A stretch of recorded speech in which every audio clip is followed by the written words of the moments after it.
Let's talk about the thing that probably gives managers and leaders the most anxiety when they're announcing a change, and that is the Q&A. All right? It doesn't matter what type of change it is, how big it is or how small it is. There's going to be someone or several someones who are not going to be happy about it. Right? It could be an employee, a customer, a supplier, whomever. They're going to have questions, and they're going to be looking at you to answer those questions. So here are a couple quick tips to help you get through those uncomfortable situations. First, the best way to handle a difficult question during a change initiative is to have a solid answer prepared. So it's impossible, obviously, to anticipate every single concern or issue that people are going to have. But with a little creativity, you should be able to think about the most likely questions or concerns that are going to come up during the Q&A. Then you can craft an appropriate response, and importantly, practice it before the spotlight is on. Okay? So have some FAQs pulled together before you announce. Second, now it's absolutely true that when you're going through a change initiative, you cannot over-communicate. You can't talk too much about a change. But what you communicate has to be accurate.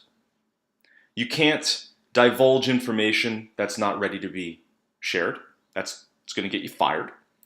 And you can't just make stuff up. That's going to kill your credibility, and it's going to make it impossible for you to lead whomever you're addressing. So if someone asks you a question you can't answer for whatever reason, tell them that. Okay? Be honest. But make sure that you're providing a little context as to why you can't talk about it and a path forward so they know why you can't answer the question and when you're going to get to answer that question, okay? So don't just say no comment or I can't tell you that and then move on. Acknowledge that the question is a valid one. Tell them that you can't answer it for whatever reason, and then give them a path forward so they know what to expect, okay? Be straight with people, right? They're all adults. They get it.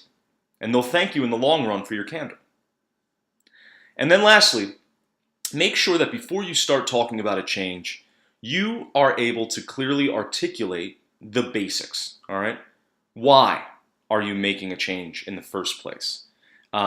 What's the change going to accomplish? How are you going to know it's successful? What specifically do you need from your employees or your customers, whomever you're addressing, to make the change happen, all right?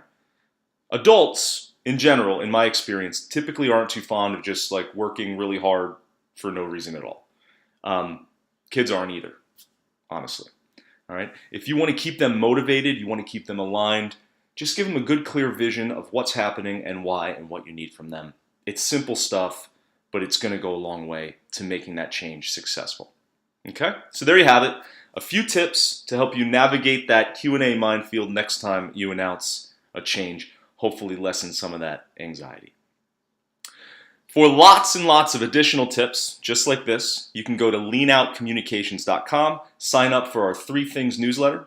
Every other Friday, we send 3 quick hitter tips and techniques that you can use to get better at managing change and communicating in general, driving performance. Plus, we have a little fun with it as well. So I think you'll like it. Thanks.